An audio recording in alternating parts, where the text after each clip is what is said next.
Hi, this is Micah Clark with the American Family Association of Indiana. We are in week 3, and I'm glad you joined us for our video for the third one that we've done. We've gotten very good positive comments from people on our email list who are viewing this. Again, over 350 views last 2 weeks each, so we're happy about that. But again, we're in the third week of the Indiana General Assembly. I want to tell you about some things that happened this week when I was down there for several hours on a couple different days. First of all, some of you have asked about COVID, COVID restrictions, COVID vaccines. There's several bills regarding vaccine mandates. There's bills about ivermectin. There's bills about different issues. But the one bill that seems to be getting the most attention, which you can look at on your state website at in.gov/legislative or Google Indiana General Assembly, is House Bill 1001. It is moving in the House. It expands some exemptions for people who don't want to get the vaccine, has some other language in it. But the problem you have going on down at the State House, and I'm not taking a position one way or for or against vaccines, but the problem is you have two major groups in the State House. They're extremely powerful: the Chamber of Commerce and the State Teachers Union, or the education establishment. The education establishment wants to mask kids, and generally they're into quarantining kids. They're fearful, even though the research shows children are at much less risk for COVID, and certainly Omicron is very low risk to anybody, but particularly for children. Kids are at less risk. They don't spread it. But the other problem is the Chamber of Commerce wants the ability of businesses to mandate or fire people who don't get the vaccine. They don't want the state telling businesses what to do. And those two powerful players are harming any legislation on this issue. We're slowing it down, watering it down. But you might want to check out House Bill 1001. It's going to pass the House, I believe, but don't know what the Senate will do with it. But it concerns COVID restrictions and some of those issues. Now, I don't think there's any specific bill on COVID masks in schools or quarantines in schools. They're just following state guidelines. There are some bills that have been filed. I just don't think there are any that are going to move. So for those who've asked, another bill that is of interest is coming up this Monday. It is House Bill 1190. There was a hearing on it on Wednesday, and what House Bill 1190 is a campus free speech bill. Gives students on college campuses the rights to speak and some protections for them if they hold views. As you know, most campuses are very, very liberal. It's conservative kids who usually get shut down, not allowed to talk or afraid to talk. And this is to allow an equal forum and to give students and teachers rights to say things, even though they may go against the dominant culture on campus.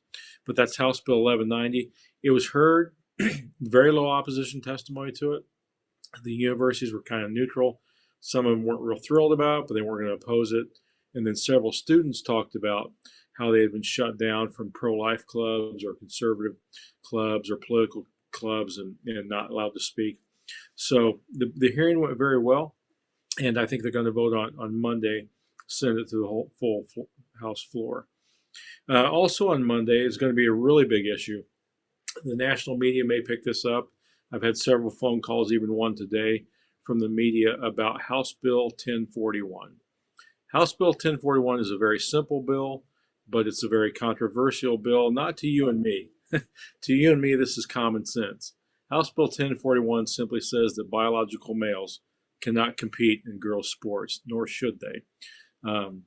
It amazes me how our society's swung the pendulum so far to the left that we're so concerned about the feelings of transgender individuals, that small percentage of kids that this would affect, versus 50% of the girls who would be affected by this, who are in sports, who make up the population of girls' sports in the school. And so this protects girls' privacy in bathrooms, protects girls from having to compete unfairly with men. And it amazes me that people talk about fairness for transgenders and those who don't even consider fairness for girls. You know, the whole thing behind a student being psychologically confused a biological male who's male in every way, who is so distorted in his thinking that he wants to take on the costume or the image of a woman, pretend that he is a woman, perhaps even take drugs, perhaps even do destructive surgeries to himself because his mind tells him that he's a female. And he's convinced that what his mind says, what he feels about being a woman, is what drives him to revert from what reality is. And yet, they're so much mentally, supposedly a woman, so much mentally in their mind, how they believe they're a woman mentally, they can't understand why women would be uncomfortable with a man in the restroom or the locker room, or having to compete with a male in female sports. So this is a bill that's going to be very controversial, but we have a lot of support behind it. That's House Bill 1090. Please pray about that, and please call your state representative about that. Last bill I want to talk about today is House Bill 1122, which I testified on and helped bring in an attorney from out of state to testify on. This bill was a real God thing. This bill concerns adult business regulations, zoning regulations for cities, particularly those that don't have a zoning regulation adopted. In Indiana currently, a adult business cannot operate within 500 feet of a child care center, a church, a park, a school, a place where children gather, a place that caters to children in particular. We have instances where we have adult businesses close to Chuck E. Cheese or a Sky Zone in Indianapolis we're concerned about. So this bill extends that to 1,000 feet, gives a little stronger buffer.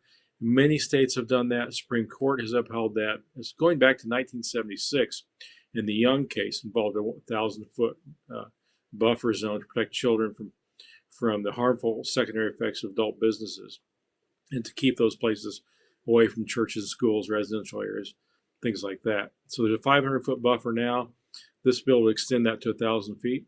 It passed amazingly, unanimously, 10-0 out of committee. Just a real God thing there. We didn't have a single person testify against the bill. All the Democrats even voted for the bill. Very few questions about it. There were a couple, but no criticism. I think everybody understood after the presentation that protecting children from these places is a good idea. It's a good idea for these places to be in other parts of town, and it's not unreasonable to expect an adult business to be 1,000 foot away from the front door of a child care center. So that is House Bill 1122. We hope that flies through the House, but you never know down here.